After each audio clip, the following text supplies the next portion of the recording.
La jeune fille n'a fait qu'immerger sa paume dans l'eau claire de la mer, mais la seconde suivante, elle a été horrifiée de constater que d'innombrables petits poissons, comme attirés par une force invisible, se sont regroupés, nageaient en tous sens et entouraient Anna. Ils semblaient répondre à un appel mystérieux. Les pêcheurs qui avaient assisté à ce miracle n'ont pas pu retenir le sourire avide et joyeux sur leur visage. Parce que chaque fois qu'ils sortaient en mer avec Anna, ils rentraient toujours chargés de prises. Mais les pouvoirs magiques d'Anna ne s'arrêtaient pas là. Il y a 10 ans, Dachan, le maire de l'île, avait découvert accidentellement un ancien navire naufragé sur le rivage. Lorsque la nouvelle s'est répandue, les habitants de l'île se sont précipités sur place et ont lancé une opération de sauvetage palpitante. Pendant son exploration profonde dans la cale, Dachan s'est malheureusement blessé à l'abdomen par un objet tranchant. Peu après, les gens ont été étonnés de le voir revenir sur le rivage, tenant dans les bras un adorable bébé-fille. Plus surprenant encore, la blessure à l'abdomen de Dachan guérissait sous les yeux de tous, à une vitesse visible à l'œil nu. Cette force incroyable a fait de la bébé un être sacré aux yeux des habitants de l'île. Dès lors, la clinique de l'île est devenue déserte, tandis que la porte de Dachan était toujours encombrée de monde. Car tous ceux qui avaient la chance de toucher la jeune fille, quel que soit le mal dont ils souffraient, étaient guéris en un instant. 10 années se sont écoulées en un clin d'œil, mais le temps semble avoir été particulièrement clément avec Dachan et sa femme. On ne voyait aucune trace de vieillesse sur leur visage. En passant du temps avec la fille, il semblait avoir acquis une jeunesse éternelle. Et ce jour-là,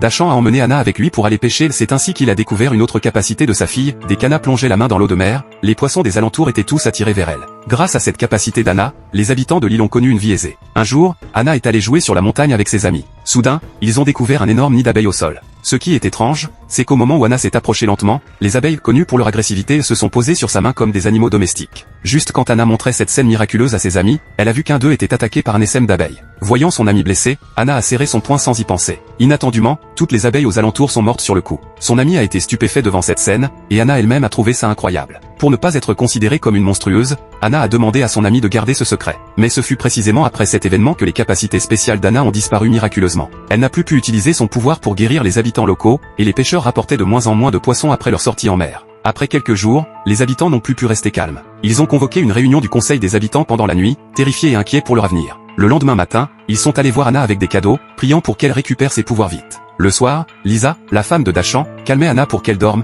quand elle a remarqué que la coupure qu'elle avait eue le jour même guérissait rapidement. Elle a immédiatement appelé son mari et lui aussi a été surpris de voir que la cicatrice de couteau sur sa main disparaissait à une vitesse visible à l'œil nu. Le couple a réalisé que les pouvoirs de guérison d'Anna étaient revenus. Lisa a aussitôt pensé à Tante May, qui souffrait de démence sénile. Mais à ce moment-là, Dachan l'a arrêtée. Si Tante May récupère la raison, tous les habitants de l'île utiliseront à nouveau les pouvoirs d'Anna pour tirer profit. Ne te mêle pas de ça. Mais sa femme n'a pas pu résister, elle a invité secrètement Tante May chez eux. En un instant, la démence de Tante May a disparu. Les pêcheurs ont vite appris que les pouvoirs d'Anna étaient revenus. Et quand ils ont su qu'Anna ne pouvait exercer ses pouvoirs que lorsqu'elle dormait profondément, Tante May a eu une idée, elle a donné une bouteille de somnifère à Dachan, lui demandant de faire dormir Anna discrètement. Ainsi, tout le monde sur l'île pourra continuer à bénéficier de la grâce divine, a-t-elle dit. Au début, Dachan a refusé, mais il n'a pas résisté aux insistances et aux caresses de sa femme. Finalement, Anna a bu l'eau dans laquelle on avait mélangé de la poudre de somnifère. Lorsqu'Anna est tombée dans un sommeil profond, il l'a portée sur une civière, puis a suivi les autres habitants pour l'emmener au bord de la mer.